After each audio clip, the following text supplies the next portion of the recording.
오늘 하나님 말씀은 히브리서 6장 17절입니다. 히브리서 6장 17절 말씀을 함께 보도록 하겠습니다. 이 점에 있어서 하나님께서는 약속의 상속자들에게 자기의 뜻이 불변함을 충분히 나타내시려고 그 일에 맹세로 확정하셨으니, 잠깐 말씀을 해서 기도드리겠습니다. 하나님께서는 약속을 통해서 저희들에게 모든 필요를 공급해 주시고 또 돌봐주시고 보호해 주신다고 하셨으며, 또 약속을 통해서 다시 저희들을 데리러 오시겠다고 하셨고, 또 약속을 통해서 저희들이 영광스러운 주님의 몸과 같이 변모되어서 영원히 함께 살 수 있는 특권을 주시겠다는 약속을 우리에게 하셨습니다. 저희들은 그 약속을 믿기에, 또 그 약속을 실행하기 위해서 저희들 각자 주어진 환경과 여건에서 또 있어야 할 자리에서 해야 할 일들을 잘 감당하기를 간절히 구하고 합니다. 오늘도 말씀에 기름 부어 주셔서 저희들이 한 주간을 살아가는데 필요한 영의 양식이 되게 해주시고, 또 저희들이 이 혼란스러운 세상 속에서 무엇을 하며 어떻게 살아야 될지에 대한 분명한 근거가 되고 또 주관이 될 수 있도록 늘 말씀을 붙잡고 살아갈 수 있게 도와주시옵소서. 육신의 건강뿐만 아니라 영적으로도 건강할 수 있도록 양육간에 저희들이 정말 주님 뜻에 합당한 삶을 살 수 있게 도와주시옵소서. 다시 오실 우리 주 예수 그리스도의 이름으로 기도드렸습니다.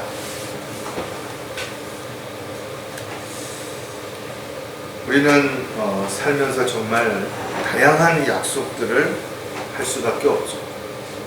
어디를 가자, 무엇을 먹자, 무엇을 하자, 하지 말자, 이런저런 약속들을 말로 할 때도 있지만 때로는 문서를 통해서 기록하여 보관할 수도 있죠. 하지만 모든 사람들이 약속을 했다고 해서 그것을 잘 지키는가? 그렇진 않습니다. 어떤 사람들은 약속을 해놓고 잊어버리는 사람들도 있고, 어떤 사람들은 약속을 해놓고 또 언제 내가 그런 약속을 했냐고 거짓말을 하는 사람도 있습니다. 따라서 자신이 한 약속으로 인해서 한순간에 신뢰를 잃기도 하고, 또 약속을 잘 지킴으로 인해서 사람들에게 신뢰를 얻을 수도 있는 것입니다. 그만큼 약속이라고 하는 것은 정말 중요한 것이고, 약속은 했으면 반드시 지켜야 하는 것입니다. 하나님께서는 우리에게 약속하셨고 그 약속을 반드시 지키실 것입니다. 지금까지도 하나님의 약속대로 성경에 기록된 것들이 이루어졌고, 또 지금도 이루어지고 있죠. 그리고 또 시간이 지나면 앞으로 모든 약속은 반드시 지켜지게 될 것입니다. 스위스 은행이 전 세계적으로 가장 신뢰가 높은 이유는 그들이 철저하게 고객과의 약속을 지키고 있다는 거죠. 그래서 보관세를 내면서까지도 많은 나라 사람들이 스위스 은행에다가 자기의 돈을 맡긴다는 거죠. 가끔 뉴스에 보면 무슨 새마을 금고인가 이런 데서 부도가 나거나 문제가 생겨가지고 어떤 사람이 횡령을 한다. 그래서 맡긴 돈을 잘 주지 못하는 그런 어처구니 없는 일들도 일어나잖아요. 또 어떤 사람들은 맡겨놓은 돈을 가지고 횡령하다가 또 문제가 일으켜지는 그런 사람들도 있습니다. 그만큼 신뢰라고 하는 것은 쌓기는 어렵지만 무너지는 것은 한순간에 일어나는 것입니다. 저와 여러분은 하나님과의 약속을 믿고 살아가는 사람들입니다. 따라서 그 약속을 반드시 지켜야 하고, 그 약속을 지키지 못할 것 같다면 처음부터 약속을 하지 말아야 되는 것입니다. 성경은 맹세하지 말라 그랬죠. 하늘로도 땅으로도 사람에게도 맹세하지 말라라는 거죠. 자신이 지금은 지킬 수 있을 것 같고 또 충분히 지킨다라고 생각을 했는데도 불구하고 내일 어떤 일이 일어날지 모르는 것이, 자신이 감당할 수 없는, 또 자신이 생각지도 않았던 그런 일들 앞에서는 무책임해지게 되고 약속을 번복하거나 약속을 파기하는, 이런 일들을 할 수 있기 때문에 함부로 맹세를 하지 말라라고 우리에게 가르쳐 주는 것입니다. 오늘 설교 제목은 하나님의 약속을 기다리는 이유입니다. 우리는 살면서 누군가와 약속을 했다면 그 날을 기다리죠. 그 시간을 기다립니다. 왜?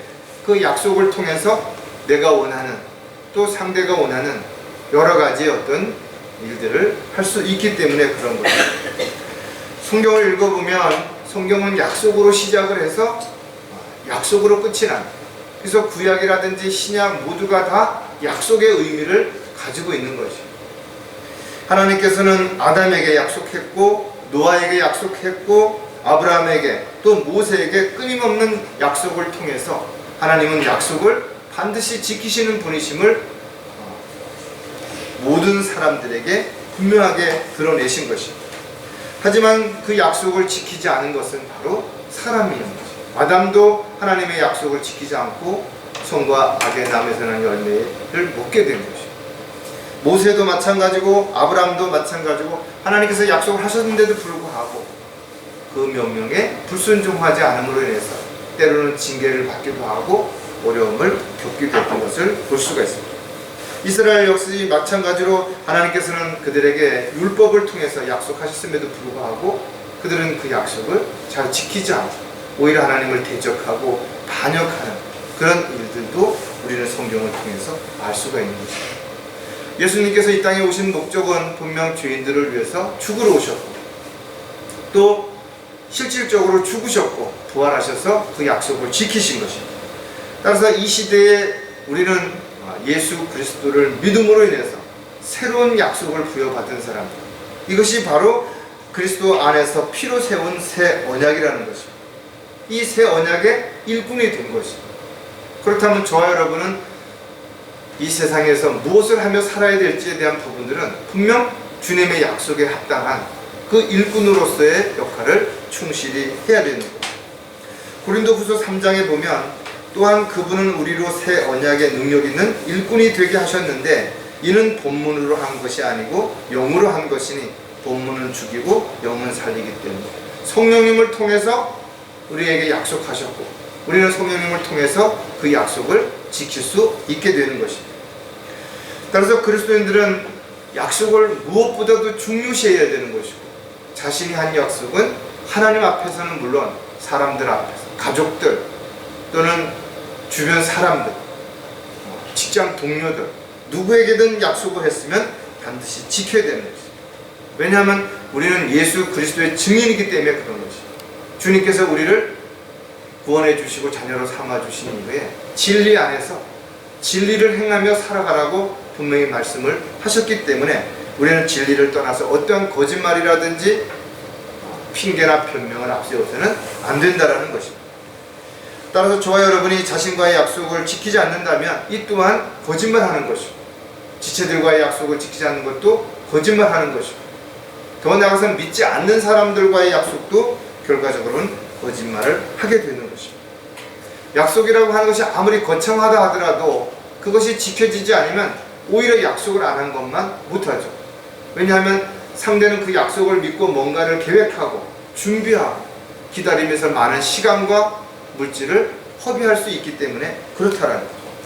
대통령 선거를 이제 60일 정도 앞두고 있는 것이죠.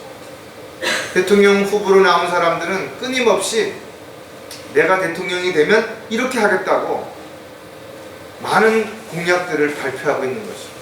그러나 역대 대통령들이 그랬고 수많은 정치인들이 그랬고 또 유명 인사들이 그랬던 것처럼 자신들이 어떻게 하겠다라고 했던 그 약속들을 과연 얼마나 지켰는 것인가요? 어떤 사람들은 그 약속을 하루아침에 번복해버렸어요. 또 내가 언제 그런 약속을 했냐라고 오히려 반문하는 사람들도 있습니다. 나는 약속을 지키려고 노력을 했는데 상대가 그렇게 따라주지 않아서 약속을 지키지 못했다고 변명하는 사람도 있어요. 약속은 반드시 지켜줘야 되는 것이고 그러기 위해서 약속한 사람은 자신이 한 말에 행동에 대해서 반드시 책임을 져야 되는 것처럼 특히 그리스도인들은 자신이 어디에서 누구를 만나서 무엇을 하든지 끊임없는 약속과의 관계를 반드시 지키는 그런 신뢰를 가지고 살아가는 저와 여러분이 되어야 될 것입니다. 무엇보다도 하나님의 약속을 기다리는 사람들이라면 자신이 한 약속을 기다리는 사람들 또한 반드시 기억하고 그들이 상처를 받거나 손해를 보거나 어려움을 당하지 않도록 반드시 약속을 지키는 저와 여러분이 되어야 될 것입니다. 그렇다면 우리가 하나님의 약속을 기다리는 이유가 너무나 많이 있습니다만은 그 중에서 크게 세 가지를 하나씩 살펴볼 것입니다. 첫 번째, 하나님의 약속을 기다리는 이유가 무엇인가 하면 놀랍게 변화되기 때문이라는 것입니다. 사람은 누구나 변하죠. 그러나 그 변하는 것 자체가 나쁜 것이라고 말할 수는 없습니다. 하지만 사람들은 변하는 것을 변질되는 것과 구분을 잘 못하는 사람들이 있는 거죠. 즉, 변한다라는 것은 뭔가 본질적인 것이 아니라 모습이 바뀌거나 어떤 겉에 드러나는 것들이 바뀌어지는 것입니다. 그러나 변질은 그 성질 자체가 달라지는 것입니다. 쉽게 설명을 하면 생선 한 마리가 있는데 이것을 회를 잘 떠서 상품화되면 맛있는 음식이 될 수가 있지만 이것은 그냥 생선이 맛있는 회로 변화된 거예요. 그래서 유익을 줄 수가 있지만 이것이 썩어버리면 변질돼서 오히려 악취가 나고 많은 사람의 눈살을 찌푸리게 만드는 결과를 가져오는 것입니다. 이처럼 그리스도인들의 삶은 변화를 이루어 가야 되는 것이지 변질되면 안 되는 것입니다. 우리가 예수 그리스도를 믿음으로 인해서 우리의 양심이 보혈의 능력으로 새롭게 됐지만 또다시 세상의 유혹에 빠지게 되고 죄를 짓게 되면 변질되는 것입니다. 그래서 뭔가 생각이 달라지고 행동이 달라지고 말하는 것들이 약속이 달라지는 것은 변질된 것이지 변화된 것이 아니라는 것입니다. 변화되었다라는 것은 우리가 구원받은 이후에 눈에 보이지 않지만 영적인 면에서 조금씩 달라지는 거예요.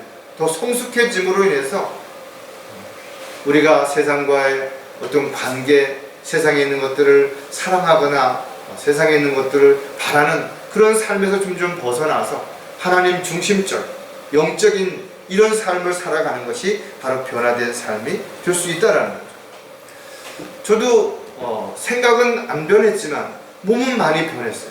왜냐하면 제가 예수님을 처음 만났을 때는 30대인데 지금은 벌써 머리도 희끗희끗한 60대가 됐다라는 거죠. 어떻게 보면 생각은 지금도 청춘인 것 같고 젊었을 때의 그런 꿈도 가지고 있지만 그러나 몸은 뒤따라지지 않는 그런 상태로 변하는 거죠.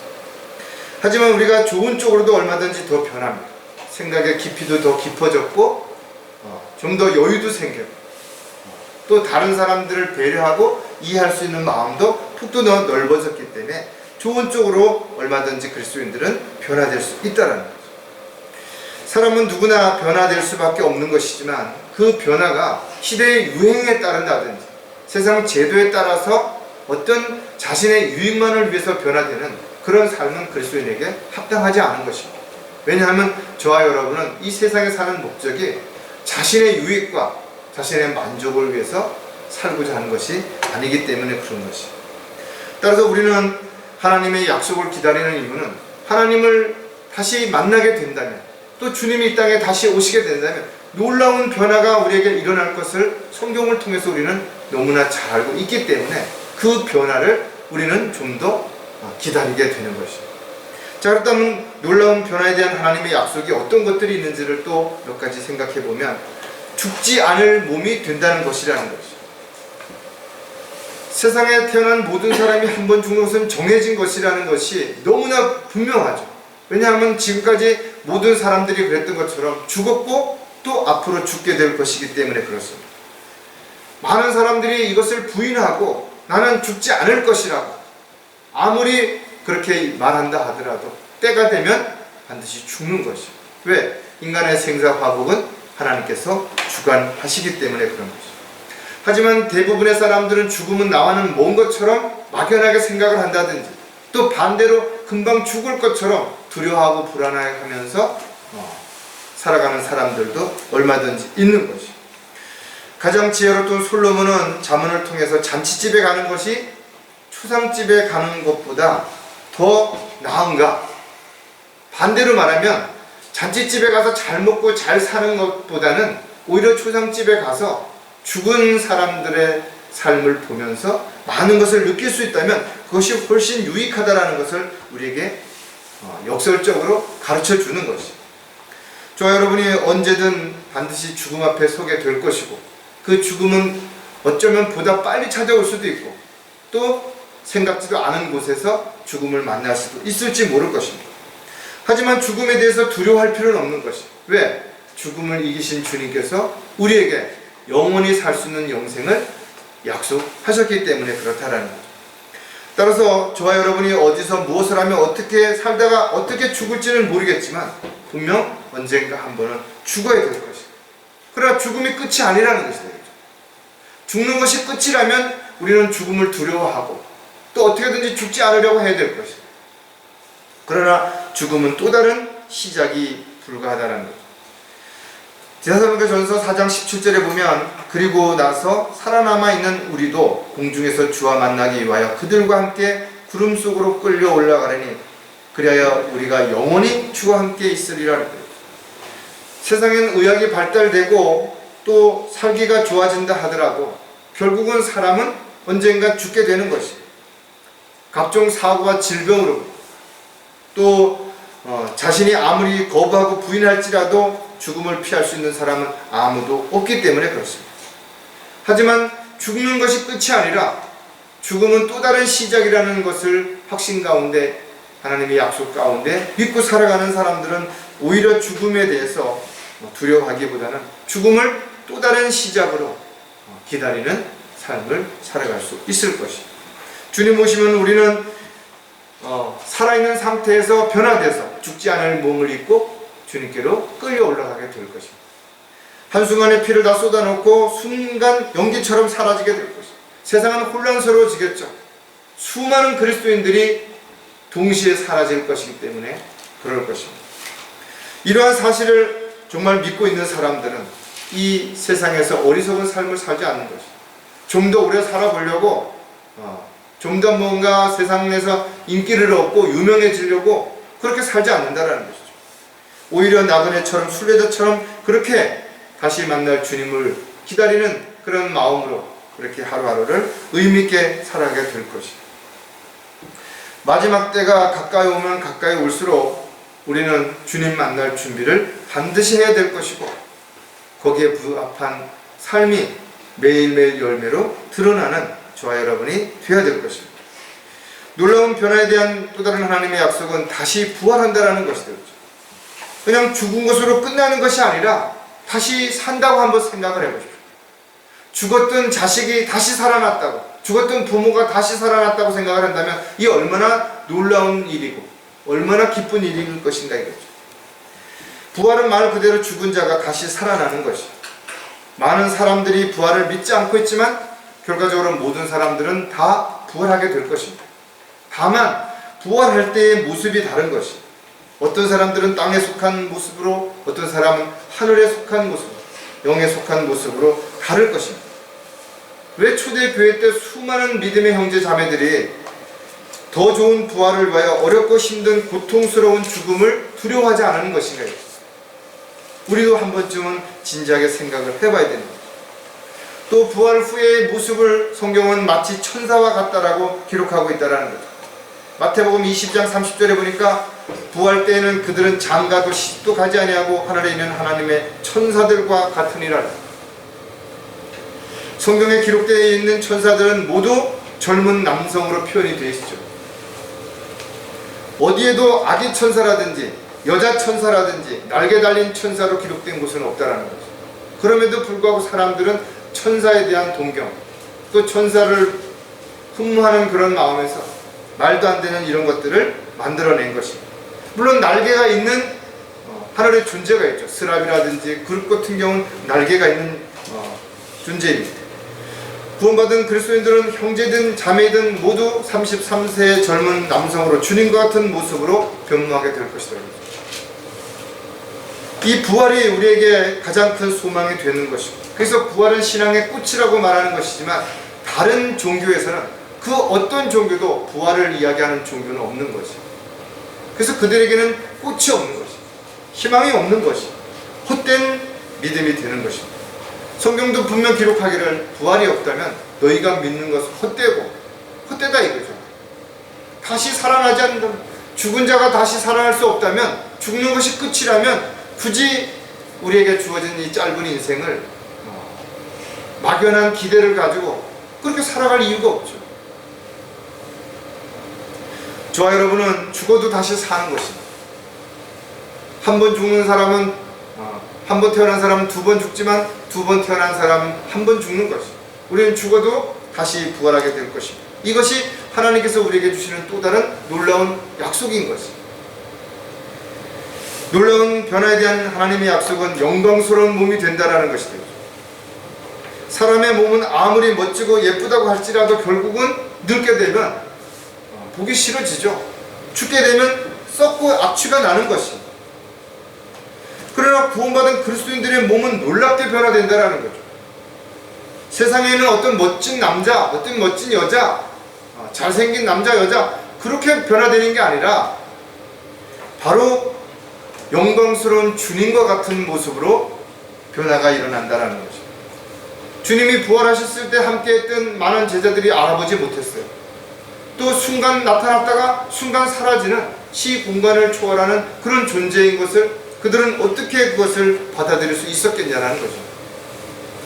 하지만 저와 여러분 또한 주님 오셨을 때 우리가 그와 같은 모습으로 변모된다는 것을 한번 생각해 보래요. 얼마나 놀라운 일인 것입니다. 빌립보서 3장 21절에 그가 만물을 자신에게 복종시키는 그 능력의 역사로 인하여 우리의 천한 몸을 그분의 영광스러운 몸같이 변모시키려. 어떤 사람이 지어낸 말이 아니죠. 어떤 목자가 사람들을 회유하기 위해서 설득하기 위해서 만들어낸 그런 말이 아니라는 것입니다. 성경에 기록되어 있는 이 말씀은 그대로 하나님의 약속이고 그 약속은 반드시 이루어진다는 것입니다. 만약에 자신이 죽을 때 그 죽었던 그 모습대로 다시 부활한다면 얼마나 부끄럽고 얼마나 힘들고 얼마나 고통스럽고 얼마나 어려울지를 한 번쯤 생각해 보래요. 왜? 사람이 죽을 때는 대부분 늙거나 병들거나 사거나 이런 모습으로 죽을 거 아니에요. 따라서 어떤 모습으로 어디에서 어떻게 죽었든 상관없이 우리는 주님과 같은 영광스러운 몸으로 다시 부활하게 될 것이고 또 모든 것을 다 알 수 있는 지혜가 충만한 그런 모습으로 변화될 것일 뿐만 아니라 시공간을 초월할 수 있는 그런 존재로 변화된다는 것. 이것이 바로 하나님께서 구원받은 그리스도인들에게 주신 약속이라는 것입니다. 이 약속을 믿는 사람들, 이 약속을 기다리는 사람들, 어떤 삶을 살아야 될지에 대한 부분을 굳이 설명하지 않아도 하나님을 사랑한다면, 하나님을 두려워한다면 모두가 다 믿음 안에서 주님을 기쁘시게 해드리는, 주님께서 원하시는 삶을 살고자 날마다 애쓰고 수고하는 그런 삶이 되게 될 것입니다. 두 번째, 하나님의 약속을 기다리는 이유가 무엇인가 이거죠. 다시 만날 수 있기 때문이라는 거죠. 제가 장례식장이라든지 또 불의의 사고로 인해서 가족이라든지 사랑하는 사람을 잃은 사람들을 만나서 이런저런 위로와 또 격려의 말씀을 전할 때 이런 말씀을 전한다. 비록 우리가 잠시 헤어지지만 다시 만난다라는 거죠. 다시 영원히 만날 수 없다면 정말 슬픈 일이지만, 그러나 사랑하는 사람이 잠시 돈을 벌기 위해서, 잠시 좋은 사람을 만나서 따로 떨어져 산다고 해서 그것이 꼭 슬픈 일만은 아니다 이거죠. 사랑하는 사람이 질병으로 해서 고통 가운데 있다가 이제 주님 품 안에서 편안하게 쉴 수 있다면 오히려 잠시 육신적으로 슬프더라 하더라도 우리는 그것을 꼭 슬퍼하지만은 말아야 된다. 왜? 다시 만날 수 있기 때문에 그런 것이. 사람들은 살면서 누구를 만나든 또 만나는 방식이 다를지라도 만나는 데는 목적이 있죠. 그냥 만나지 않습니다. 물론 우리가 만나는 그 만남이 꼭 내가 정해진 만남만은 있는 건 아니죠. 우연한 만남도 있고 어떤 사람을 만나기 싫은데도 어쩔 수 없이 만나야 하는 그런 사람들도 있을 것입니다. 따라서 우리는 만남을 통해서 위로를 받기도 하고 용기를 얻기도 하고 도움을 받기도 하고 많은 부분에서 유익할 수도 있지만 또 어떤 만남은 상처를 받기도 하고 고통을 받기도 하고 손해를 보기도 하고 아픔을 겪을 수밖에 없는 그런 만남도 있을 수 있다는 거죠. 그래서 우리는 누구를 만나느냐가 정말 중요한 것이에요. 때로는 어떤 스승을 만나느냐, 어떤 부모를 만나느냐, 어떤 동료를 만나느냐, 어떤 친구를 만나느냐에 따라서 그의 삶이 달라질 수 있기 때문에 그런 것이죠. 저와 여러분은 매일매일 새로운 사람들을 만나게 되고 또 같은 사람을 만나지만 다른 생각, 또 다른 목적을 가지고 만날 때 우리는 끊임없는 그 만남을 통해서 뭔가 변화가 일어나고 있다는 것이죠. 하지만 저와 여러분은 세상의 그 어떤 만남보다도 가장 확실한 것은 주님을 다시 만날 수 있다는 거죠. 우리가 주님을 만남으로 인해서 영원한 지옥의 황불로부터 구원받은 것으로 끝난 것이 아니라 그 주님을 다시 만난다는 거죠.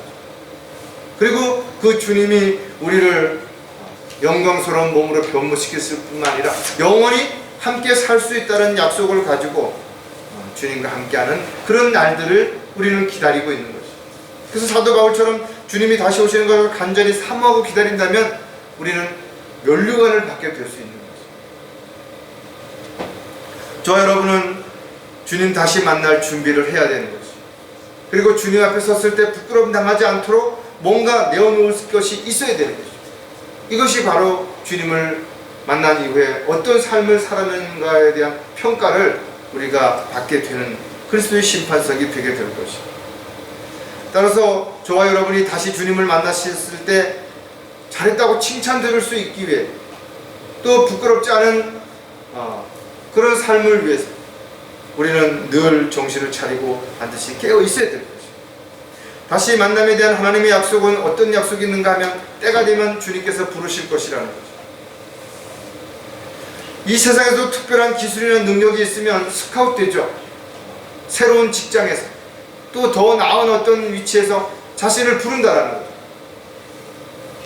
하지만 저와 여러분은 어떤 자격이나 조건을 갖추지 못하였음에도 불구하고 하나님의 은혜로 인해서 구원받았고 또 구원받은 이후에 어떤 일이든 분명 일꾼으로 지금 쓰임을 받고 있다는 거죠. 도구로 부름을 받았기 때문에 그렇게 하는 것이죠. 따라서 지금 어디에서 무엇을 하든지 정말 자신의 삶을 통해서 주님께서 원하시고 기뻐하시는 그런 일을 하고 있다면 정말 감사해야 되는 거죠. 정말 기뻐해야 되는 겁니다. 그리고 최선을 다해야 되는 것이죠. 왜?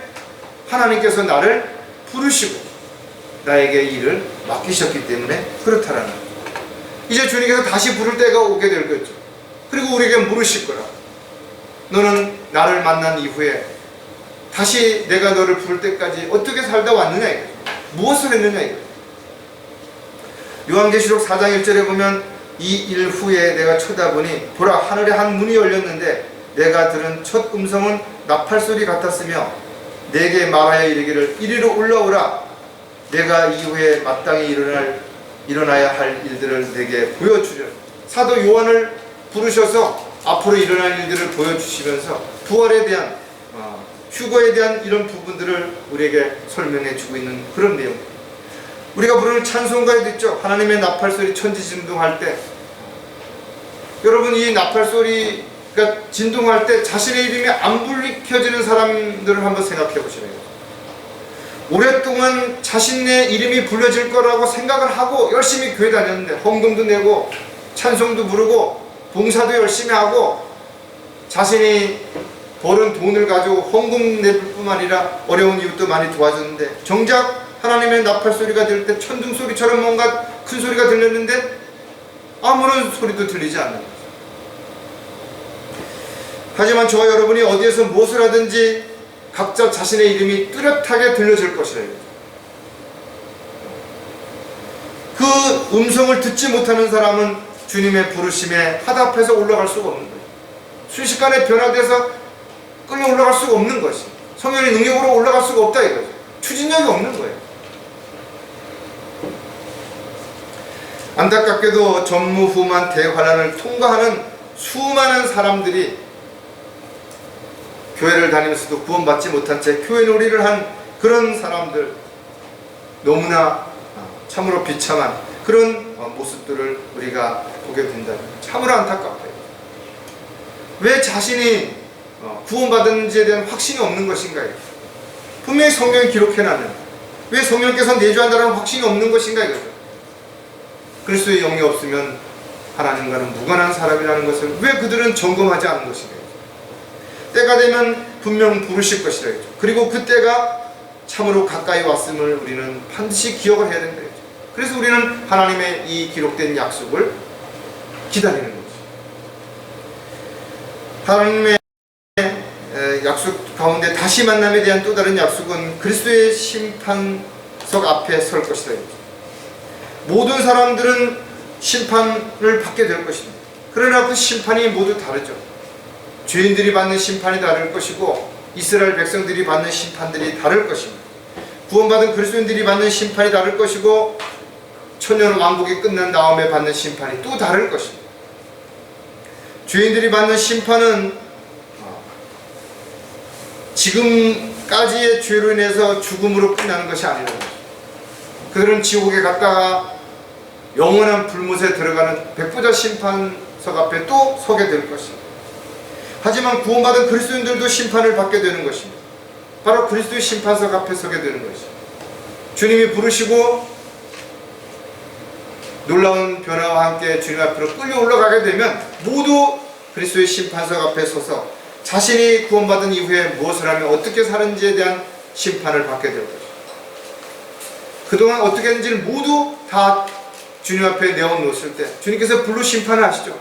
금이나 은이나 보석으로 남게 된다면 상과 유업을 받게 되겠지만 지푸라기나 나무 그루터기처럼 다 타버리면 오히려 수치와 부끄러움을 당할 수밖에 없습니다. 이것이 바로 그리스도의 심판석. 고린도후서 5장 10절에 보면 이는 우리 모두가 반드시 그리스도의 심판석 앞에 나아가서 선이든지 악이든지 각자가 자기 몸으로 행한 것들을 받을 것이다. 자기 몸으로 행한 것들, 주님을 위해서 어떻게 했는지 세상 사람들은 아무도 모른다 하더라도 주님은 다 알고 계시고 다 기록해 놓으셨을 것입니다. 사람들 앞에서 칭찬을 받고 존경을 받고 세상에서 인정을 받았다 할지라도 주님 앞에 아무것도 내어놓을 것이 없는 육신적인 것들이라면 이 모든 것들은 결국은 헛된 삶을 살아간 것이 되는 것입니다. 만일 어떤 사람들이 일한 것이 세운 그대로 있으면 그는 상을 받을 것이요 만일 어떤 사람들이 일한 것이 불타버리면 그는 손해를 당하리니 그러나 자신이 구원을 받게 되지만 불에 의해서 그렇게 돼요. 얼마나 부끄럽겠어. 지옥엔 가지 않지만 주님께서 나는 너를 위해서 이렇게 십자가에 못 박혀 죽었고 하면서 손과 옆구리에 그 창자국과 못자국을 보여주실 것이다. 나는 너를 위해서 아낌없이 내 생명을 내어줬는데 너는 나를 위해서 무엇을 했느냐? 얼마나 부끄럽겠어. 지옥에는 안 가지만 얼마나 수치스럽겠어.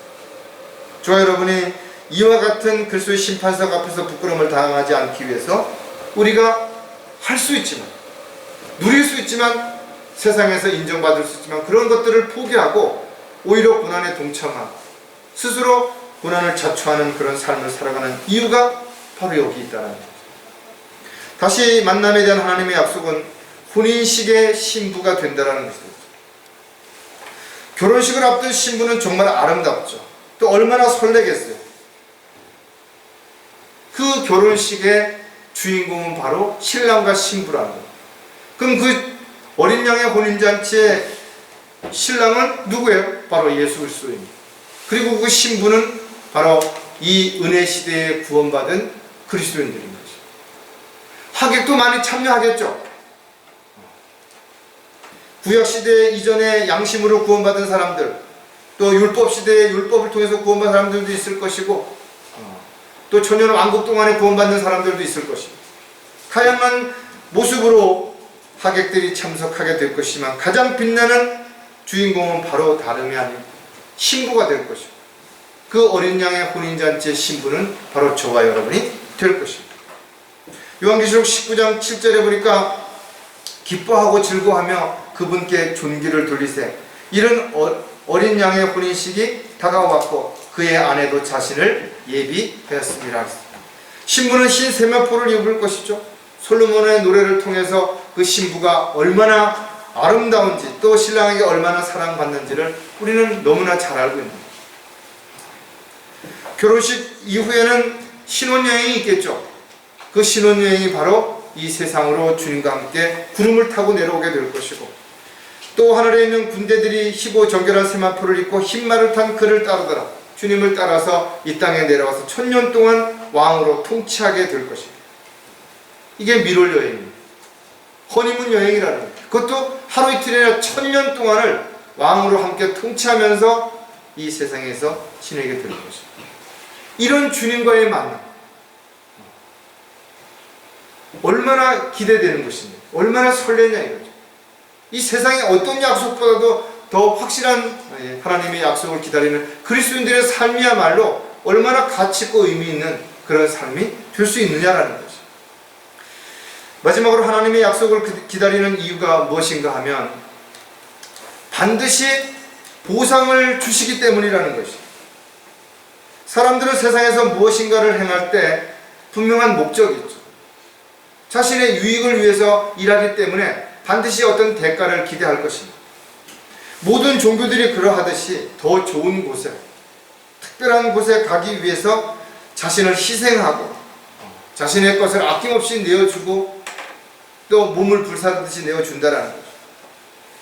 하지만 그리스도인들은 좋은 곳에 가기 위해서 선을 행하거나 헌신하거나 나누거나 배려하는 그런 삶을 살아가는 것이 아니라 이미 하늘나라의 약속이 있고 하나님의 약속을 받은 사람으로서 너무나 감사하기에 내가 뭔가 그래도 조금이라도 보탬이 되고 누군가에게 도움이 된다면 감사하는 마음으로 하는 것입니다.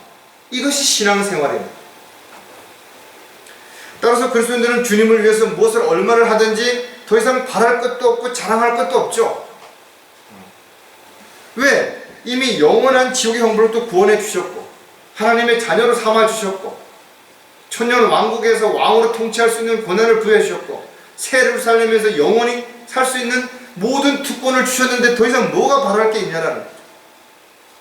우리가 주님으로부터 수없이 많은 걸 받았는데 뭔가 조금 했다고 뭐 생색을 낼 수 있고 뭔가 보상을 했다고 보상을 해달라고 때를 쓸 게 있겠냐라는 거죠.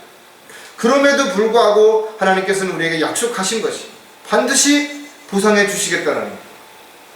그것을 우리는 믿는 거예요. 단지 보상해 주시는 그 자체가 아니라 하나님께서 하시는 약속을 우리는 믿는 겁니다.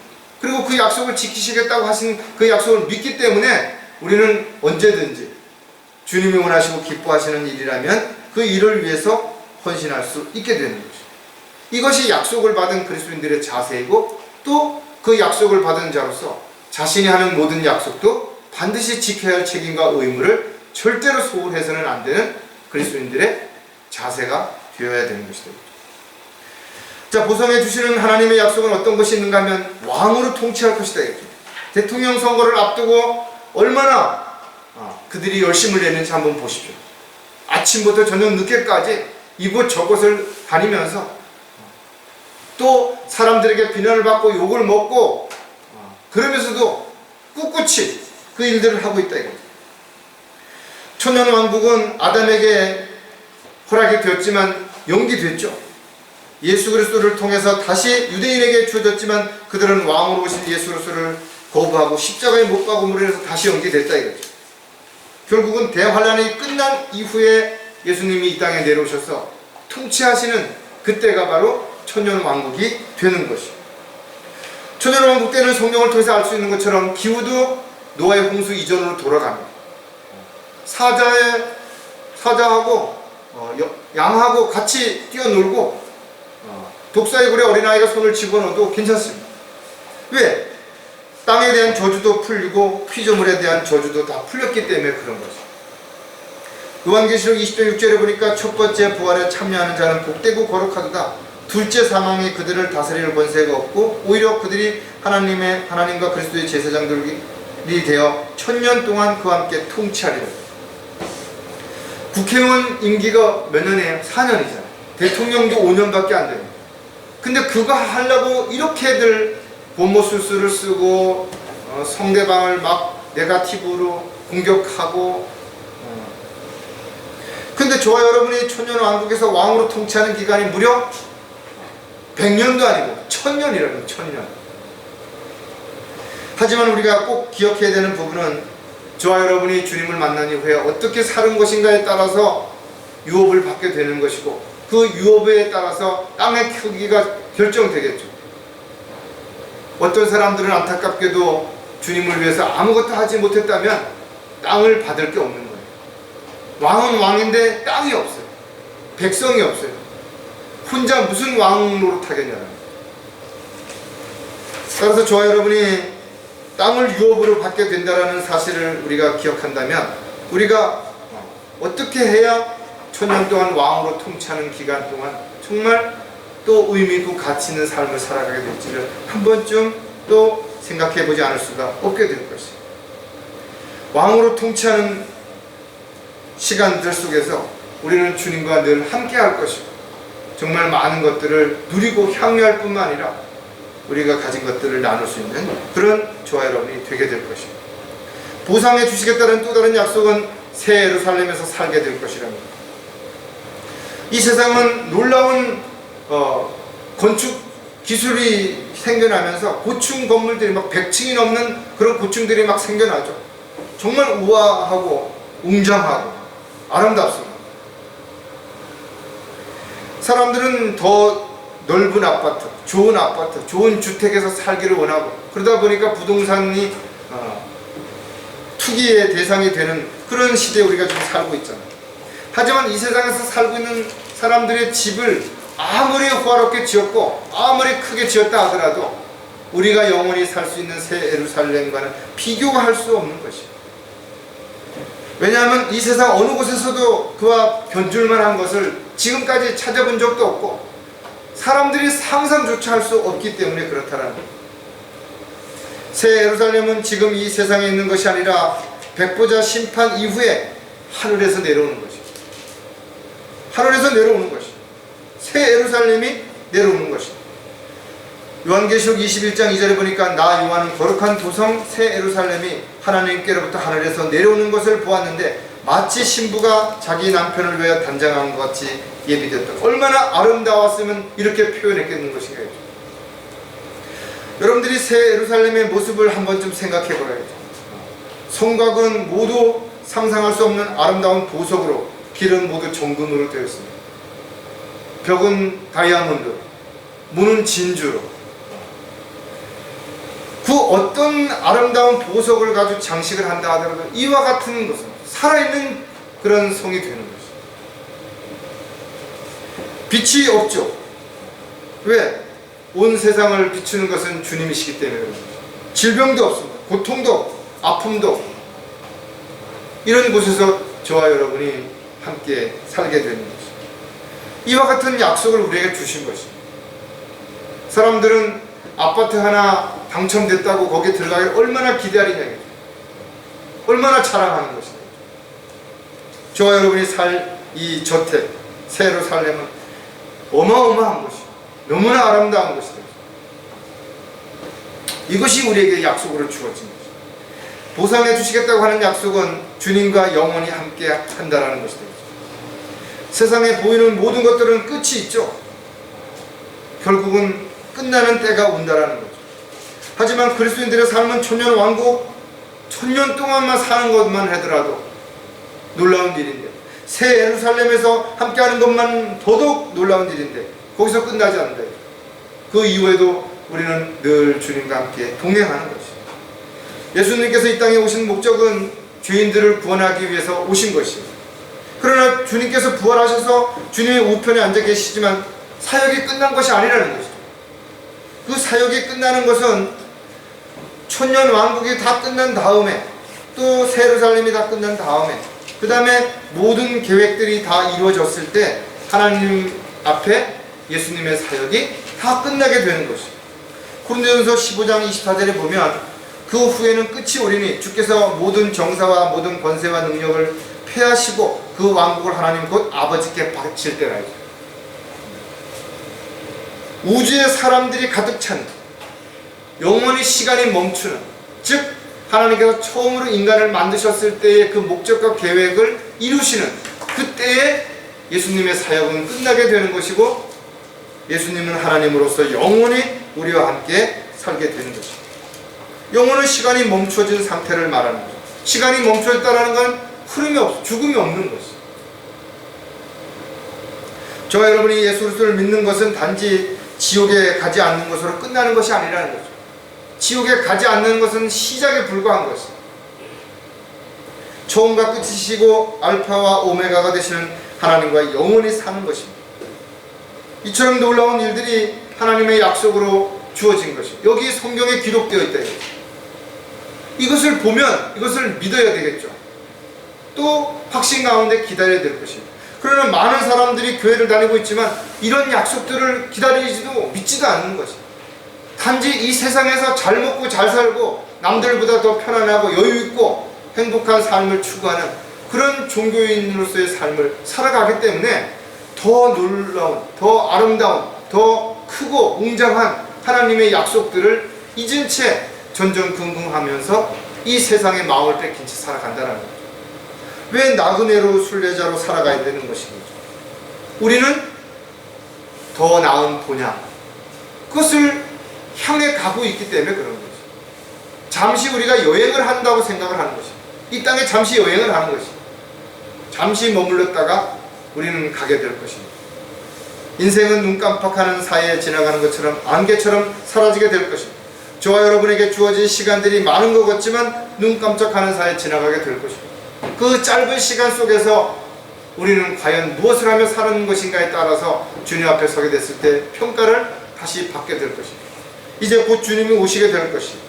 그리고 우리는 주님을 만나게 될 것이고 주님 앞에 서게 될 것이고 자신이 주님을 만난 이후의 삶을 평가받게 될 것입니다. 어떻게 평가될지에 대해서 한 번쯤 다시 진지하게 생각하면서 하나님의 약속을 기다리는 저와 여러분이 되시기를 주의 이름으로 부탁을 드리겠습니다. 기도하겠습니다. 하나님 아버지, 말씀을 통해서 저희들에게 앞으로 일어날 일들을 약속으로 주셨고 저희들은 그 약속을 알았고 그 약속을 믿기에 그 약속이 이루어지기를 간절히 기다리는 가운데 있습니다. 저희들이 이와 같은 하나님의 약속을 한순간도 잊지 않도록 늘 주님만을 바라보게 해주시고 또 주님의 뜻과 계획 가운데서 벗어나지 않도록 붙잡아 주시옵소서. 오늘도 저희들에게 주신 이 말씀이 저희들에게 다시 위로와 힘이 돼서 이 코로나 시국으로 어려운 현실을 잘 극복하고 지혜롭게 헤쳐나갈 수 있고 또 주님 맡겨주신 일들을 잘 이루어갈 수 있는 도구가 될 수 있도록 도와주시옵소서. 다시 오실 우리 주 예수 그리스도의 이름으로 기도드렸습니다.